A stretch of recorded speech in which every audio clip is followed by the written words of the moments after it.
আজ COP29 জলবায়ু সম্মেলনে বক্তব্য রাখবেন বাংলাদেশের অন্তর্বর্তী সরকারের প্রধান উপদেষ্টা ডক্টর মোহাম্মদ ইউনূস। বাংলাদেশ সময় দুপুর 1:30 থেকে 3টার মধ্যে বক্তব্য রাখবেন তিনি। জলবায়ু পরিবর্তনের কারণে বাংলাদেশ যে ক্ষতির সম্মুখীন হচ্ছে সেই বিষয়গুলো বিশ্ববাসীর কাছে তুলে ধরবেন ডক্টর মোহাম্মদ ইউনূস। এদিকে বুধবার আজারবাইজানের বাকুতে জলবায়ু সম্মেলনে বাংলাদেশ প্যাভিলিয়নে সেমিনারে যোগ দেন প্রধান উপদেষ্টা। এ সময় সপ্তাহে 7 দিন কার্বন নিঃসরণ 6 দিনে নামিয়ে আনার আহ্বান জানান ডক্টর মোহাম্মদ ইউনূস। প্রধান উপদেষ্টা বলেন, কিভাবে দেশগুলো বিশ্ব উষ্ণায়ন বাড়াতে ভূমিকা রাখে সে ব্যাপারে সবার সজাগ থাকা উচিত।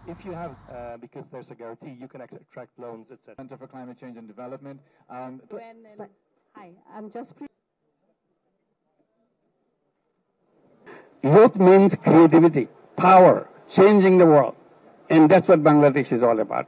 Give them a challenge, they will pick it up. Give them any idea, they will pick it up, they will come up with the idea. Just create the environment, and so that they can fly on their own. And that's what they do.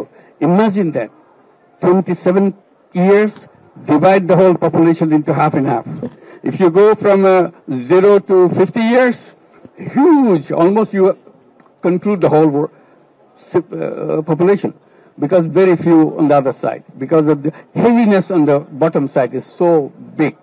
So that is the power of Bangladesh, how to use that power of young people to make that happen. কেন্দ্রীয় সমন্বয়কদের নিয়ে সভা ডেকেছে বৈষম্য বিরোধী ছাত্র আন্দোলন। বিকেল 3:30টায় সংগঠনটির কেন্দ্রীয় কার্যালয়ে সভাটি অনুষ্ঠিত হবে। রাতে বৈষম্য বিরোধী ছাত্র আন্দোলনের মুখ্য সংগঠক আব্দুল হান্নান মাসুদের সই করা নোটিশে সভার আহ্বান করা হয়। এতে বলা হয়েছে, সভায় চলমান পরিস্থিতি পর্যালোচনা, আসন্ন কর্মসূচির রূপরেখা নির্ধারণ, কেন্দ্রীয় ও স্থানীয় সংগঠকদের মধ্যে সমন্বয় বৃদ্ধির বিষয়ে আলোচনা হবে। সভায় কেন্দ্রীয় সমন্বয় কমিটির 158 জন যথাসময়ে উপস্থিত থাকার জন্য বলা হয়েছে। একই সঙ্গে চলমান পরিস্থিতির বিষয়ে প্রাসঙ্গিক প্রস্তাব বা মতামত সঙ্গে আনা এবং নির্ধারিত সময়ে উপস্থিত থাকার জন্য বলা হয়েছে। রাজধানীর উত্তরা পূর্ব থানার হত্যা মামলায় সাবেক মেয়র আতিকুল ইসলামের জামিন নামঞ্জুর করে 5 দিনের রিমান্ড দিয়েছেন আদালত। একই মামলায় অ্যাডভোকেট মমতাজ উদ্দিন আহমেদ মেহেদিরও 3 দিনের রিমান্ড মঞ্জুর হয়েছে। সকালে ঢাকা মেট্রোপলিটন ম্যাজিস্ট্রেট আদালতের বিচারক তাদের এই রিমান্ড মঞ্জুর করেন।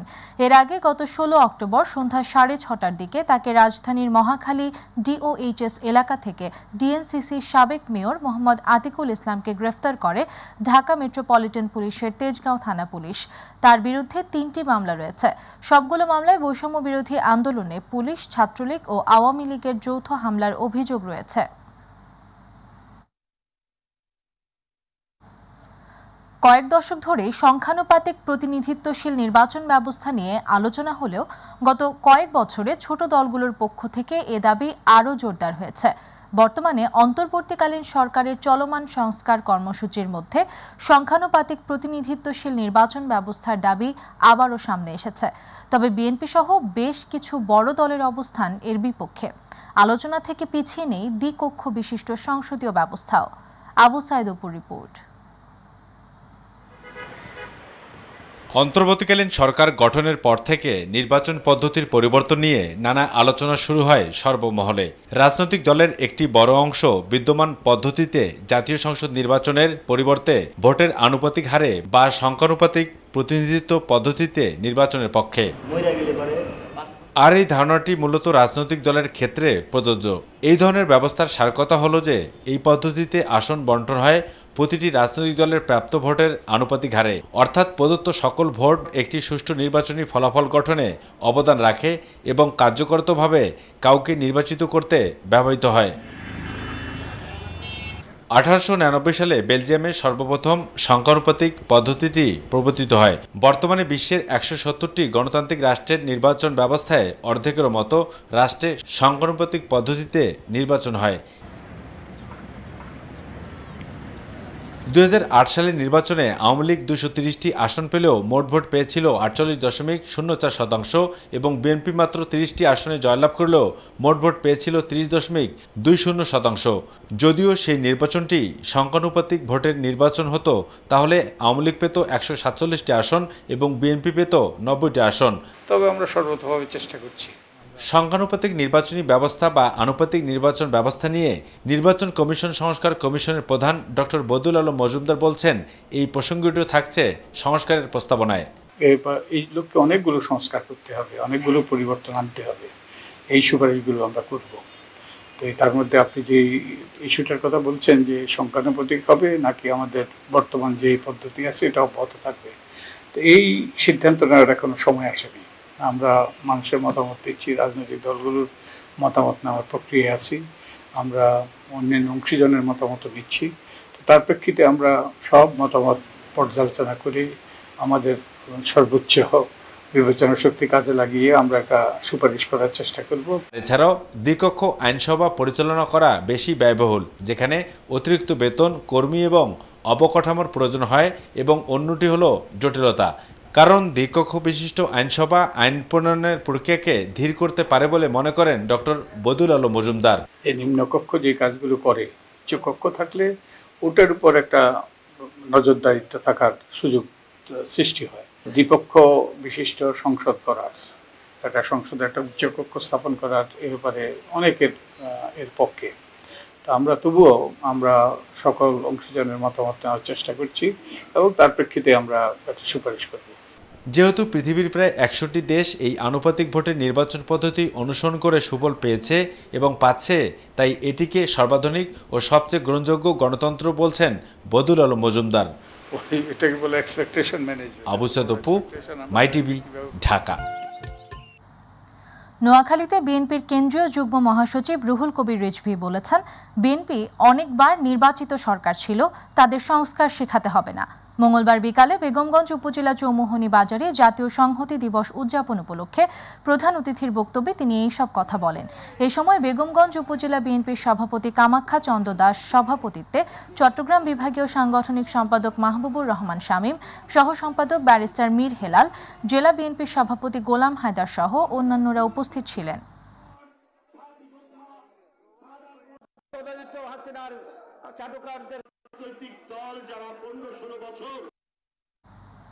জবরদস্তি, অর্থ বা অস্ত্রের ভয়ে আগামী নির্বাচনে ভোট হবে না বলে মন্তব্য করেছেন বিএনপির স্থায়ী কমিটির সদস্য গয়েশ্বর চন্দ্র রায়। গতকাল সন্ধ্যায় ঢাকার দক্ষিণ কেরানীগঞ্জের কোন্ডা ইউনিয়ন ৯ নং ওয়ার্ড বিএনপি ও সহযোগী সংগঠনগুলোর উদ্যোগে এক কর্মী সভায় প্রধান অতিথির বক্তব্যে তিনি এই কথা বলেন।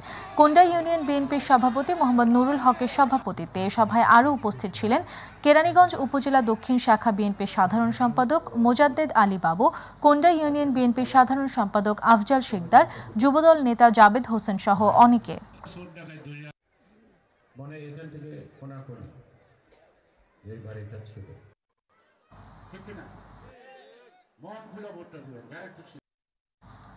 গাইবান্ধার সাদুল্লাপুরে যাত্রীবাহী বাসে তল্লাশি চালিয়ে ৬ কেজি শুকনা গাঁজা সহ এক মাদক ব্যবসায়ীকে আটক করেছে জেলা মাদকদ্রব্য নিয়ন্ত্রণ অধিদপ্তরের রেইডিং টিমের সদস্যরা। মঙ্গলবার সকালে রংপুর থেকে ছেড়ে আসা ঢাকাগামী আবু হেনা এন্টারপ্রাইজের একটি যাত্রীবাহী বাসে তল্লাশি চালায় মাদকদ্রব্য অধিদপ্তর। বাসের যাত্রী সাইফুল ইসলামের কাছে থাকা ট্রাভেল ব্যাগ থেকে চা পাতার প্যাকেটে মোড়ানো অবস্থায় ১,৫০,০০০ টাকা মূল্যের ৬ কেজি শুকনো গাঁজা সহ তাকে আটক করা হয়। পরে আটককৃত মাদক ব্যবসায়ীকে সাদুল্লাপুর থানায় হস্তান্তর করে মাদকদ্রব্য নিয়ন্ত্রণ আইনে মামলা করে জেল হাজতে পাঠানো হয়।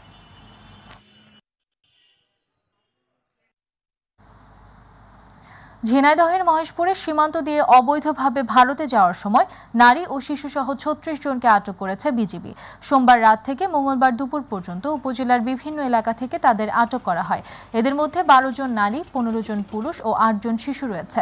বিজিবি জানায়, মহেশপুর সীমান্ত দিয়ে অবৈধভাবে কিছু বাংলাদেশি ভারতে যাওয়ার চেষ্টা করছে এমন সংবাদের ভিত্তিতে সীমান্ত এলাকায় অভিযান জোরদার করে বিজিবি। এই সময় মাটিলা, বাঘাডাঙ্গা, সামন্তা, খোসালপুর, পলিয়ানপুর ও শ্রীনাথপুর সীমান্ত থেকে ৩৬ জনকে আটক করা হয়। পরে তাদের মহেশপুর থানায় সোপর্দ করে বিজিবি।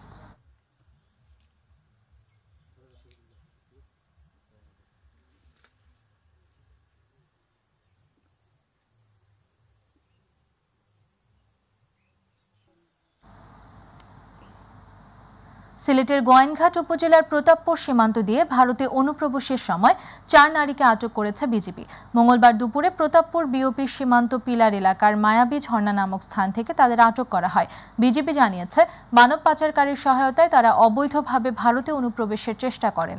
স্থানীয়দের সহায়তায় তাদের আটক করা হয়েছে। পরে গোয়াইনঘাট থানায় হস্তান্তর করা হয়।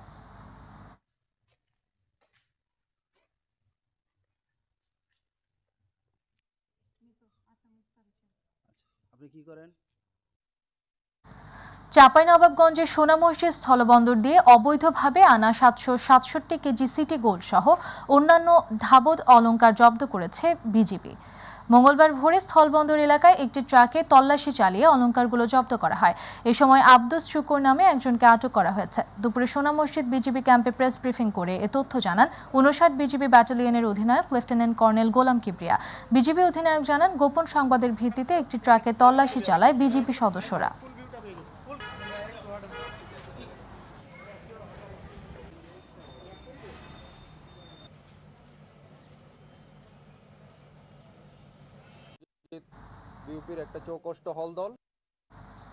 গাজীপুরের কালিয়াকৈরে ছাত্রদল শিক্ষার্থীদের সাথে বিএনপির ভারপ্রাপ্ত চেয়ারম্যান তারেক রহমানের 31 দফা নিয়ে মতবিনিময় সভা অনুষ্ঠিত হয়েছে। দুপুরে কালিয়াকৈর কলেজে এই আয়োজন হয়। এই সময় বক্তব্য রাখেন ছাত্রদলের কেন্দ্রীয় সংসদের সহ সভাপতি HM আবু জাফর, যুগ্ম সম্পাদক এনামুল ইসলাম এনাম, গাজীপুর জেলা ছাত্রদলের সাধারণ সম্পাদক জাফর ইকবাল জনি সহ ছাত্রদলের নেতাকর্মীরা।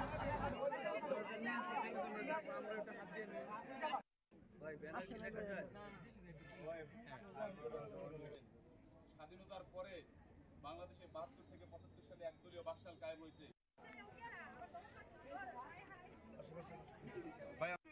যিনি খুনি হাসিনা দেশ থেকে পালিয়ে গিয়েছে, তার প্রেতাত্মা নামধারী ছাত্রলীগ সেন্টার এলাকায় আন্দোলন করেছি। আমার পাশেই আমার অনেক ভাইয়েরা স্নাইপারের। সিলেটের জাফলংয়ে ইসিএভুক্ত এলাকায় প্রশাসনের টাস্ক ফোর্স অভিযানে 10 লাখ ঘনফুট বালু, 20,000 ঘনফুট পাথর, 50টি ড্রাম ট্র্যাক ও 5 শতাধিক বার্কি নৌকা জব্দ করা হয়েছে। মঙ্গলবার দিনব্যাপী জাফলংয়ে বালু পাথর উত্তোলন প্রতিরোধে বিজিবি, পুলিশ এবং পরিবেশ অধিদপ্তর সহযোগে টাস্ক ফোর্স অভিযান পরিচালিত হয়েছে। অভিযানে 50টি যানবাহন এবং 500 বার্কি নৌকা জব্দ করা হয়েছে। ইসিএভুক্ত জাফলং 0 পয়েন্ট থেকে বল্লাঘাট, লাখেরপাড়, জুমপাড়, কান্দুবস্তি, নয়াবস্তি এলাকায় নদী তীরবর্তী বিভিন্ন স্থানে আনুমানিক 10 লাখ ঘনফুট বালু এবং 20,000 ঘনফুট পাথর জব্দ করা হয়েছে।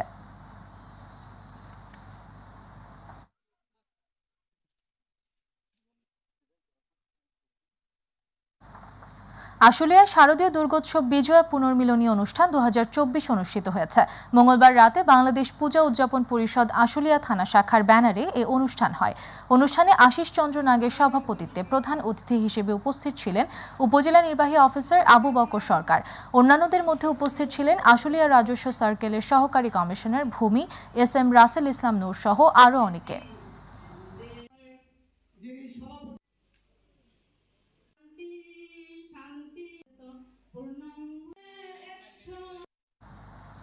ইসলামী আন্দোলন বাংলাদেশের সিনিয়র নায়েবে আমির মুফতি সৈয়দ মোহাম্মদ ফয়জুল করিম বলেছেন, যে ফ্যাসিস্টের বিরুদ্ধে এদেশের মানুষ আন্দোলন করেছে, কিন্তু চিহ্নিত এক রাজনৈতিক দলের সাথে হাত মিলিয়ে এদেশের শহীদদের সাথে বেইমানি করছে। মঙ্গলবার বিকেলে নওগাঁ শহরের এটিম মাঠে ইসলামী আন্দোলন বাংলাদেশ নওগাঁ জেলা শাখার গণসমাবেশে এসব কথা বলেন তিনি। অন্তর্বর্তী সরকারের উদ্দেশ্যে তিনি বলেন, এদেশের মানুষ আন্দোলন করে জীবন দিয়েছে, আর উপদেষ্টা বানানো হচ্ছে বিদেশি চাটুকারদের, যারা ইসলাম ও দেশের দুশ্মন, যা দেশের সাধারণ মানুষ মেনে নিবে না।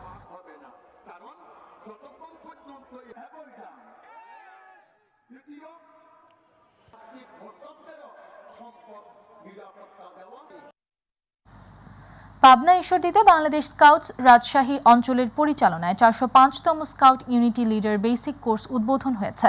মঙ্গলবার সকালে ঈশ্বরদী সরকারি Sara Marwari model school and কলেজে 5 দিন ব্যাপী বেসিক কোর্সের উদ্বোধন হয়। পাবনা জেলা শিক্ষা অফিসার রুস্তম আলী হেলালির উদ্বোধনীতে উপজেলার স্কাউটস কমিশনার গোলাম রসুলের সভাপতিত্বে কোর্সের উদ্বোধনী অনুষ্ঠানে প্রধান অতিথি ছিলেন উপজেলা নির্বাহী অফিসার সুবীর কুমার দাস।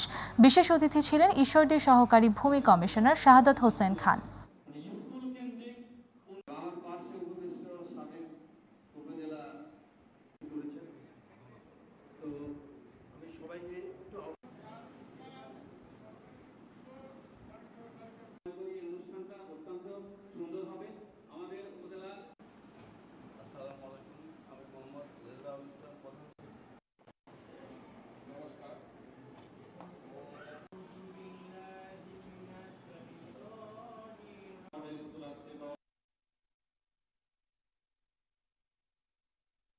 কৃষক ভাই ইঁদুর দমনে সহযোগিতা চাই এই প্রতিপাদ্যে গাইবান্ধার সাদুল্লাপুরে মাসব্যাপী জাতীয় ইঁদুর দমন অভিযান শুরু হয়েছে। মঙ্গলবার বিকেলে গত 10 অক্টোবর থেকে শুরু হওয়া মাসব্যাপী জাতীয় ইঁদুর দমন অভিযান উপলক্ষে সাদুল্লাপুর উপজেলা কৃষি অফিসের আয়োজনে উপজেলা কৃষক প্রশিক্ষণ সম্মেলন কক্ষে জাতীয় ইঁদুর দমন অভিযানের সমাপনী অনুষ্ঠান হয়।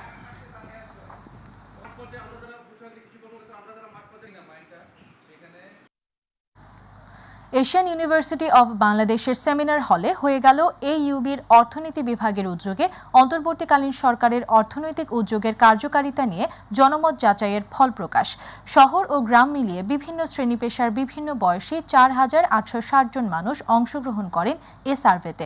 প্রধান অতিথির বক্তব্য রাখেন এইইউবির প্রতিষ্ঠাতা ও প্রতিষ্ঠাতা উপাচার্য প্রফেসর ডক্টর আবুল হাসান মোহাম্মদ সাদেক। বিশেষ অতিথি ছিলেন এইইউবির treasurer professor doctor Mohammad Nurul Islam. অনুষ্ঠানে সভাপতি করেন অর্থনীতি বিভাগের বিভাগীয় প্রধান রবিউল করিম মৃদুল। বিদেশের যে পাচারকৃত অর্থ সেটাকে ফেরত আনার জন্য যথাযোগ্য ব্যবস্থা গ্রহণ করা উচিত এবং এটা ইন্টারন্যাশনাল লেভেলের যে সমস্ত ব্যবস্থাগুলো আছে সিস্টেমগুলো আছে সেগুলো ব্যবহার করা উচিত।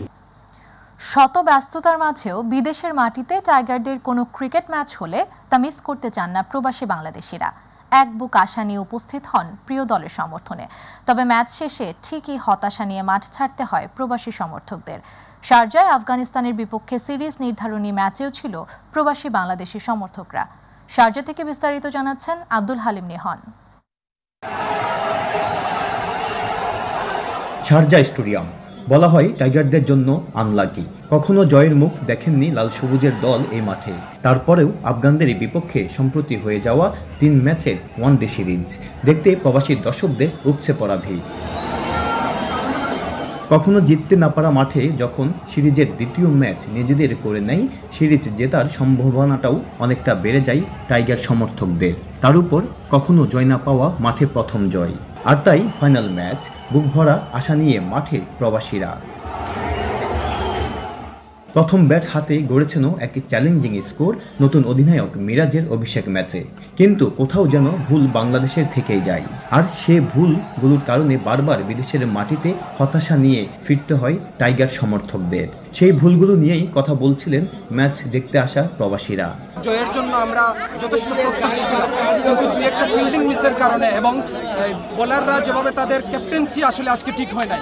যদি ক্যাপ্টেন্সিটা আজকে ঠিক হতো তাহলে আমরা ফেল করতাম না। প্রবাসীরা মনে করেন এখনই সময় বাংলাদেশ টিমের পরিবর্তন, দলকে র্যাঙ্কিংয়ের শীর্ষে নিয়ে যাওয়ার। ঠিক ঠিক এবং আমাদের মাহমুদুল্লাহ রিয়াদ নাকি বলে পুরান চাল ভাতে বেড়ে আলহামদুলিল্লাহ পুরান প্লেয়ার ভালো খেলছে।